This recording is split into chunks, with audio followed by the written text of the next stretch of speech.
ಜೈ ರಾಮಕೃಷ್ಣ. ನಮಸ್ತೆ. ಯುಗಾವತಾರ ಶ್ರೀರಾಮಕೃಷ್ಣ ಗ್ರಂಥಾಧ್ಯಯನಕ್ಕೆ ತಮ್ಮೆಲ್ಲರಿಗೂ ಸ್ವಾಗತ. ನಾವು ಹಿಂದಿನ ಸಂಚಿಕೆಯಲ್ಲಿ ಚಂದ್ರಮಣಿಗಾದಂತಹ ಕನಸನ್ನ ಧನಿ ಮತ್ತು ಪ್ರಸನ್ನಮಯ್ಯ ಎದುರು ಹೇಳಿದಾಗ ಅವರು ಗೇಲಿ ಮಾಡಿದರು.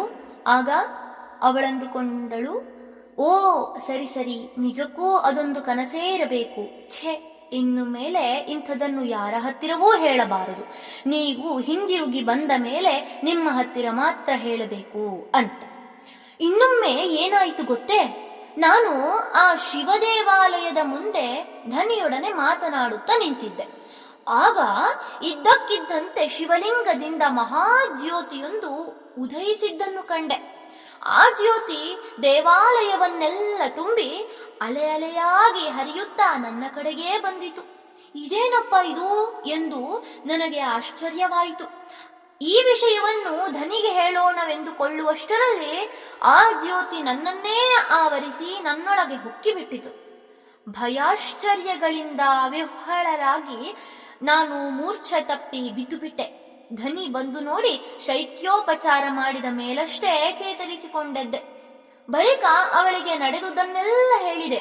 ಅವಳು ಅದನ್ನು ಕೇಳಿ ಮೊದಲಿಗೆ ಆಶ್ಚರ್ಯಗೊಂಡರೂ ಆಮೇಲೆ ಹೇಳಿದಳು, ಬಹುಶಃ ನಿನಗೆಲ್ಲೋ ಮೂರ್ಛೆ ಬಂದು ಬಿಟ್ಟಿತ್ತು ಎಂದು. ಆದರೆ ನನಗೆ ಮಾತ್ರ ಅಂದಿನಿಂದ ಇಂದಿನವರೆಗೂ ಆ ಜ್ಯೋತಿ ನನ್ನ ಗರ್ಭದಲ್ಲಿ ಸೇರಿಕೊಂಡಿದೆ, ನಾನು ಗರ್ಭಿಣಿಯಾಗಿದ್ದೇನೆ ಎಂಬ ಭಾವನೆ ದೃಢವಾಗಿ ಉಂಟಾಗಿಬಿಟ್ಟಿದೆ. ಈ ವಿಷಯವನ್ನು ನಾನು ಧನಿಗೂ ಪ್ರಸನ್ನಳಿಗೂ ಹೇಳಿದಾಗ ಅವರು ನನಗೆ ಬೈದರು, ಹುಚ್ಚು ಅಂದರು, ಭ್ರಾಂತು ಅಂದರು, ಇನ್ನೂ ಏನೇನೋ ಅಂದರು. ನನಗೇನೋ ಸ್ವಲ್ಪ ಬುದ್ಧಿ ಭ್ರಮಣೆಯಾಗಿರಬೇಕು ಅಥವಾ ಶರೀರದ ಆರೋಗ್ಯವೇನೋ ಪಲ್ಲಟವಾಗಿರಬೇಕು ಎಂಬುದು ಅವರ ನಂಬಿಕೆ. ಅವರು ನನಗೆ, ಸದ್ಯ ಈ ವಿಷಯವನ್ನೆಲ್ಲ ಯಾರೆಂದರೆ ಅವರ ಹತ್ತಿರ ಹೇಳುತ್ತಾ ಹೋಗಬೇಡ ಎಂದು ಎಚ್ಚರಿಕೆ ಹೇಳಿದರು. ಅದರಂತೆಯೇ ನಾನು ಈ ವಿಷಯವನ್ನು ನಿಮ್ಮನ್ನು ಬಿಟ್ಟು ಇನ್ನಾರಿಗೂ ಹೇಳಬಾರದು ಎಂದು ನಿರ್ಧರಿಸಿಬಿಟ್ಟೆ. ಇದಕ್ಕೆಲ್ಲ ನೀವೇನು ಹೇಳುತ್ತೀರಿ? ಇದು ನಿಜವಾಗಿಯೂ ಭಗವಂತನ ಕೃಪೆಯೇ ಅಥವಾ ನನ್ನ ದೇಹಾರೋಗ್ಯ ಕೆಟ್ಟಿದ್ದರಿಂದ ಹೀಗಾಗಿರಬಹುದೇ? ನನಗೆ ಮಾತ್ರ ಈಗಲೂ ನಾನು ಗರ್ಭಿಣಿ ಎನ್ನುವಂತಿದೆ. ಕ್ಷುದಿರಾಮ ಶಾಂತವಾಗಿ ಕುಳಿತು ಎಲ್ಲವನ್ನೂ ಕೇಳಿದ. ಅವನು ಮಾತ್ರ ಇವೆಲ್ಲ ತನ್ನ ಪತ್ನಿಯ ಭ್ರಮೆ ಎನ್ನುವ ಸ್ಥಿತಿಯಲ್ಲಿರಲಿಲ್ಲ. ಅವನಿಗೀಗ ಗದಾಧರನ ಸನ್ನಿಧಿಯಲ್ಲಿ ತನಗಾದ ದಿವ್ಯ ಸ್ವಪ್ನದ ನೆನಪಾಯಿತು. ಅವನು ಅತ್ಯಂತ ಆತ್ಮೀಯತೆಯಿಂದ ಪತ್ನಿಗೆ ಹೇಳತೊಡಗಿದ, ಚಂದ್ರ, ನಿನಗಾದ ಪ್ರತಿಯೊಂದು ಅನುಭವವೂ ಸತ್ಯ. ಆದರೆ ಇನ್ನು ಮೇಲೆ ಇಂತಹ ವಿಷಯಗಳನ್ನು ನನ್ನನ್ನು ಬಿಟ್ಟು ಬೇರೆ ಯಾರ ಹತ್ತಿರವೂ ಹೇಳಬೇಡ. ನಿನ್ನೆಲ್ಲ ಕಳವಳವನ್ನು ಬಿಟ್ಟು ಬಿಡು. ಶ್ರೀ ರಘುವೀರ ಸ್ವಯಂ ಪ್ರೀತಿಯಿಂದ ನಮಗೆ ಏನೇನು ತೋರಿಸುತ್ತಿರುವನೋ ಅದೆಲ್ಲವೂ ನಮ್ಮ ಒಳಿತಿಗಾಗಿಯೇ. ನಾನು ಗಯೆಯಲ್ಲಿದ್ದಾಗ ಸಾಕ್ಷಾತ್ ಗದಾಧರನೇ ಸ್ವಪ್ನ ದರ್ಶನವಿತ್ತು ತಾನು ನಮ್ಮ ಪುತ್ರನಾಗಿ ಜನಿಸಲಿರುವೆನೆಂದು ಹೇಳಿದ. ಹೀಗೆಂದು ಕ್ಷುದಿರಾಮನೀಗ ತನ್ನ ಸ್ವಪ್ನ ದರ್ಶನವನ್ನು ವಿವರವಾಗಿ ಬಣ್ಣಿಸಿದ. ತನ್ನ ದೇವಸದೃಶ ಪತಿಯ ಮಾತುಗಳನ್ನು ಕೇಳಿ ಚಂದ್ರಮಣಿಗೆ ಅತೀವ ಸಮಾಧಾನ, ಸಂತೋಷ. ಅಂದಿನಿಂದ ಅವಳು ಪತಿಯ ಮಾತಿನಂತೆ ಶ್ರೀ ರಘುವೀರನಲ್ಲಿ ಸಂಪೂರ್ಣ ಶರಣಾಗತಳಾಗಿ ದಿನ ಕಳೆಯತೊಡಗಿದಳು. ಪತಿ ಪತ್ನಿಯರ ಈ ಸಂಭಾಷಣೆ ನಡೆದು 3-4 ತಿಂಗಳು ಕಳೆದಿರಬಹುದು. ಈಗೀಗ ಚಂದ್ರಮಣಿ ದೇವಿ ಗರ್ಭವತಿಯಾಗಿರುವುದು ನೆರೆಕೆರೆಯ ಸ್ತ್ರೀಯರಿಗೆ ಗೋಚರವಾಗುತ್ತಿದೆ. ಅವಳಿಗಾದ ದರ್ಶನಗಳನ್ನೇನೋ ಗುಟ್ಟಾಗಿಡಬಹುದು. ಗರ್ಭಿಣಿಯಾಗಿರುವುದನ್ನು ಗುಟ್ಟಾಗಿಡಲುಂಟೆ? ಗರ್ಭಿಣಿಯರಾದಾಗ ಸ್ತ್ರೀಯರು ಮೈತುಂಬಿಕೊಂಡು ಹೆಚ್ಚು ಸುಂದರವಾಗಿ ಕಾಣುತ್ತಾರೆ ಎಂಬ ಮಾತಿದೆ. ಚಂದ್ರಮಣಿಯ ವಿಷಯದಲ್ಲಂತೂ ಈ ಮಾತು ತುಂಬ ನಿಜವಾಯಿತು. ವಯಸ್ಸು 45 ಆದರೂ ಅವಳ ಮೈಯಲ್ಲೊಂದು ವಿಶೇಷ ಕಾಂತಿ. ಆಕೆಯ ಗೆಳತಿಯರೆಲ್ಲ ಇದನ್ನು ಗಮನಿಸದಿರಲಿಲ್ಲ. ಅವರ ದೃಷ್ಟಿಗೆ ಚಂದ್ರಮಣಿ ತನ್ನ ಹಿಂದಿನ ಬಸಿರಿಗಿಂತ ಈ ಬಸಿರಲ್ಲಿ ಇನ್ನೂ ಹೆಚ್ಚು ಸುಂದರಳಾಗಿ ಕಾಣುತ್ತಿದ್ದಾಳೆ. ಚಂದ್ರಮಣಿ ಗರ್ಭವತಿಯಾದ ಸುದ್ದಿ ಹರಡಿತು.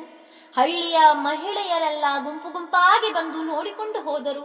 ಕೆಲವರು ತಮ್ಮ ತಮ್ಮಲ್ಲೇ ಮಾತನಾಡಿಕೊಂಡರಂತೆ, ನೋಡಿದಿರಾ, ಈ ವಯಸ್ಸಿನಲ್ಲಿ ಗರ್ಭಿಣಿಯಾದರೂ ಚಂದ್ರಮಣಿ ಅದೆಷ್ಟು ಚೆನ್ನಾಗಿ ಕಾಣುತ್ತಿದ್ದಾಳೆ.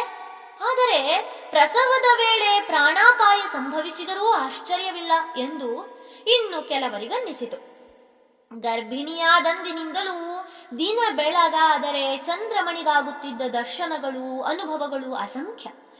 ಪ್ರತಿದಿನವೂ ದೇವದೇವಿಯರ ದರ್ಶನ. ಕೆಲವೊಮ್ಮೆ ಆ ದೇವದೇವಿಯರ ದಿವ್ಯ ಶರೀರದಿಂದ ಹೊರಹೊಮ್ಮುವ ಸ್ವರ್ಗೀಯ ಸುಗಂಧವು ಮನೆಯಲ್ಲೆಲ್ಲ ಹರಡಿ ಘಮಘಮಿಸುತ್ತಿತ್ತು. ಇನ್ನು ಕೆಲವೊಮ್ಮೆ ಅವಳಿಗೆ ದೇವದೇವಿಯರ ಮಧುರ ಕಂಠಧ್ವನಿ ಕೇಳಿ ಬರುತ್ತಿತ್ತು. ಪತಿ ಪತ್ನಿಯರಿಬ್ಬರೂ ಇದನ್ನೆಲ್ಲ ಕಂಡು ವಿಸ್ಮಯ, ಆನಂದ. ಚಂದ್ರಮಣಿ ಪ್ರತಿದಿನವೆಂಬಂತೆ ತನ್ನ ಪತಿಯೊಡನೆ ತನ್ನೆಲ್ಲ ಅನುಭವಗಳನ್ನು ಬಣ್ಣಿಸಿ ಬಳಿಕ ಮುಗ್ಧಳಾಗಿ ಕೇಳುತ್ತಿದ್ದಳು, ಈ ದೇವದೇವಿಯರೆಲ್ಲ ಏಕೆ ಬರುತ್ತಿದ್ದಾರೆ? ಕ್ಷುದಿರಾಮ ಬಗೆ ಬಗೆಯಾಗಿ ಸ್ವಲ್ಪವೂ ದಿಗಿಲುಗೊಳ್ಳಬೇಕಾಗಿಲ್ಲ ಎಂದು ಧೈರ್ಯ ನೀಡಿದ. ಒಂದು ದಿನವಂತೂ ಚಂದ್ರಮಣಿ ತನಗಾದ ದಿವ್ಯ ದರ್ಶನವೊಂದನ್ನು ಆಶ್ಚರ್ಯಭರಿತಳಾಗಿ ಪತಿಗೆ ಹೀಗೆ ಬಣ್ಣಿಸಿದಳು, ಇಂದು ನಾನು ಹಂಸದ ಮೇಲೆ ಕುಳಿತು ಬರುತ್ತಿದ್ದ ಒಬ್ಬ ದೇವತೆಯನ್ನು ನೋಡಿದೆ. ಮೊದಲಿಗೆ ನಾನು ಭಯಚಕಿತಳಾದೆ. ಆದರೆ ಮರುಕ್ಷಣಕ್ಕೆ ಬಿಸಿಲಿನ ಬೇಗೆಗೆ ಬಾಡಿ ಕೆಂಪಾಗಿದ್ದ ಅವನ ಮುಖವನ್ನು ನೋಡಿ ಅವನನ್ನು ಕರೆದು ಹೇಳಿದೆ, ಮಗು ಬ್ರಹ್ಮ, ಬಿಸಿಲಿನ ಝಳಕ್ಕೆ ನಿನ್ನ ಮುಖ ಬೆಂದೇ ಹೋಗಿದೆ. ಮನೆಯಲ್ಲಿ ತಂಪಾದ ತಂಗಳನ್ನ ಇದೆ, ಬಾರಪ್ಪ, ಊಟ ಮಾಡಿ ಸ್ವಲ್ಪ ವಿಶ್ರಮಿಸಿಕೊಂಡು ಹೋಗುವಿಯಂತೆ. ನನ್ನ ಮಾತನ್ನು ಕೇಳಿ ಅವನು ಮುಗುಳ್ನಕ್ಕು ಮುಂದೆ ಸಾಗಿದ. ಆಮೇಲೆ ಅವನ ಸುಳಿವೇ ಸಿಗಲಿಲ್ಲ. ನಾನು ಕಾಣುವ ಇಂತಹ ದರ್ಶನಗಳು ಅದೆಷ್ಟೋ. ನಾನು ಈ ದೇವತೆಗಳಾರನ್ನೂ ಪೂಜಿಸುತ್ತಿಲ್ಲ, ಧ್ಯಾನಿಸುತ್ತಿಲ್ಲ. ಆದರೂ ನನಗೆ ಹಗಲು ರಾತ್ರಿ ಯಾವಾಗೆಂದರೆ ಆವಾಗ ದರ್ಶನ ಕೊಡುತ್ತಿರುತ್ತಾರಲ್ಲ, ಅದು ಹೇಗೆ? ಕೆಲವು ಬಾರಿ ಅವರು ಮನುಷ್ಯ ರೂಪದಿಂದ ದರ್ಶನ ಕೊಟ್ಟು ಹಾಗೆ ಗಾಳಿಯಲ್ಲಿ ಕರಗಿ ಹೋಗಿಬಿಡುತ್ತಾರೆ. ನನಗೆ ಇಂತಹ ದರ್ಶನಗಳೆಲ್ಲ ಏಕೆ ಆಗುತ್ತಿರಬಹುದು? ಕೆಲವೊಮ್ಮೆ ನನಗನ್ನಿಸುತ್ತದೆ, ಈ ಗೋಸಾಯಿಯ ಪ್ರೇತ ಅಂದ್ರೆ ಸುಖಲಾಲನ ವಂಶಜನಾದ ಸುಕುಲ್ ಗೋಸ್ವಾಮಿ ಎಂಬಾತ ತೀರಿಕೊಂಡ ಮೇಲೆ ಆ ಪ್ರಾಂತದಲ್ಲಿ ಕೆಲವು ಅತೀಂದ್ರಿಯ ಘಟನೆಗಳು ಸಂಭವಿಸಿದವು. ಇದನ್ನು ಕಂಡ ಜನ ಭಾವಿಸಿದರು, ಸುಕುಲ್ ಗೋಸ್ವಾಮಿಯೋ ಅಥವಾ ಅವನ ಮನೆಯ ಇನ್ನಾವನೋ ಪ್ರೇತವಾಗಿ ಅವನ ಮನೆಯ ಮುಂದಿರುವ ಬಕುಲ ವೃಕ್ಷದಲ್ಲಿ ವಾಸವಾಗಿರಬೇಕು ಎಂದು. ಆ ಕಾರಣದಿಂದಲೇ ಆ ಊರಿನ ಜನ ಯಾರಿಗಾದರೂ ಅತೀಂದ್ರಿಯ ಅನುಭವಗಳಾಗುವುದು ಕಂಡು ಬಂದಾಗ ಆ ಗೋಸಾಯಿಯ ಪ್ರೇತ ಹಿಡಿದಿರಬಹುದು ಎಂದುಕೊಳ್ಳುವುದು ರೂಢಿಯಾಗಿತ್ತು. ಈಗ ಚಂದ್ರಮಣಿಗೂ ಕೆಲವೊಮ್ಮೆ ಹಾಗೆನ್ನಿಸುತ್ತಿತ್ತು, ಅವನೇನಾದರೂ ನನಗೆ ಹಿಡಿದಿರಬಹುದೇ ಅಂತ. ಆಗ ಕ್ಷುದಿರಾಮ ಸಾಂತ್ವನ ನೀಡುತ್ತಾ ಹೇಳಿದ, ಪ್ರಿಯೇ, ಸ್ವಲ್ಪವೂ ಹೆದರಬೇಡ. ಶ್ರೀ ಗದಾಧರ ವಿಷ್ಣು ನನಗೆ ಸ್ವಪ್ನ ದರ್ಶನವಿತ್ತು ಸ್ಪಷ್ಟವಾಗಿ ಹೇಳಿದ್ದಾನೆ, ನಾನು ಪುತ್ರನಾಗಿ ಬರುವೆ ಎಂದು. ಅವನೇ ಇಂದು ತಾನಾಗಿಯೇ ನಿನ್ನ ಉದರದಲ್ಲಿ ಆವಿರ್ಭವಿಸಿದ್ದಾನೆ. ಆದ್ದರಿಂದಲೇ ನಿನಗೆ ಇಂತಿಂತಹ ಅದ್ಭುತ ದರ್ಶನಗಳೆಲ್ಲ ಆಗುತ್ತಿವೆ. ಗಯಾ ವಿಷ್ಣುವಿನ ಈ ಪವಿತ್ರ ಸನ್ನಿಧಿಗೆ ಬರಲು ಆ ದೇವದೇವಿಯರಿಗೆಲ್ಲ ಬೋಲು ಇಷ್ಟ. ಚಂದ್ರಮಣಿಯ ಸರಳ ಹೃದಯಕ್ಕೆ ಪತಿದೇವನ ಪ್ರಿಯ ವಾಕ್ಯಗಳು ಸಂಪೂರ್ಣ ಒಪ್ಪಿಗೆಯಾದವು.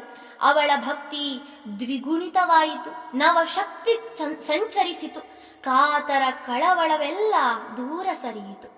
ಇಂದಿಗೆ 5ನೇ ಅಧ್ಯಾಯವಾದ ಸ್ವಪ್ನ ಸತ್ಯವಾಯಿತು ಎಂಬ ಅಧ್ಯಾಯವು ಸಂಪೂರ್ಣಗೊಂಡಿತು. ಮುಂದಿನ ಸಂಚಿಕೆಯಲ್ಲಿ ಮುಂದಿನ ಅಧ್ಯಾಯವನ್ನು ಪ್ರಾರಂಭಿಸೋಣ. ಧನ್ಯವಾದಗಳು. ಜೈ ಶ್ರೀ ಮಾತಾ.